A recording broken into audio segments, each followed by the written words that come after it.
আছে, কেউ তো কোথাও যাবে না। বালা কেউ যে আমার সাথে না গেলে আমি কিন্তু যাবো না। এ বাবা, তোমরা কি এখানে ছিনালি করতে এসছো নাকি? হ্যাঁ, লেওরা ডেকেছিলাম শুধু ফাটাকে, গার মারতে মারতে তুমিও চলে আসলা। এখন মাঝখানে ঢুকে কেউ টিকি পোকা মারছে। আরে বাবা, বাচ্চা কাচ্চা মানুষ যখন বলতে যাবে তখন ছাড় না, এই গিয়ে তো একটু আনন্দই করবে নাকি? আরে ধুরবুদা, বালের ওই রকম আনন্দের পুঙ্গা মারি। আমি কিন্তু পরিষ্কার বলে দিচ্ছি, ওইসব বাল ছাল যেন আমাদের সাথে না যায়। দাদু, তাহলে কি আমি বাড়ি চলে যাবো নাকি? বাদ দে ফুটো, জাতিস মারার মারা হয়ে গেছে, ওকেও নিয়ে নে। ভেবেছিলাম পিকনিকে গিয়ে একটু আনন্দ ফুর্তি করবো, যাওয়ার আগেই বুঝে গেছি লেওরা পিকনিকের পুঙ্গা মারা সারা। এই যাও কাকু, ছেলে পেলে গুলো নিয়ে গাড়িতে উঠে বসো গিয়ে, আমরা এক্ষুনি বেরোবো। ইয়ে, আমরা সবাই পিকনিকে যাবো।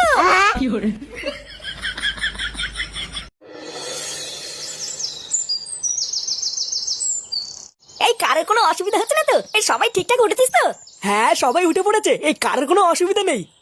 তাহলে লেওরা আমরা দাঁড়িয়ে আছি কেন? এবার তাহলে যাওয়া যাক নাকি? হ্যাঁ, চলো।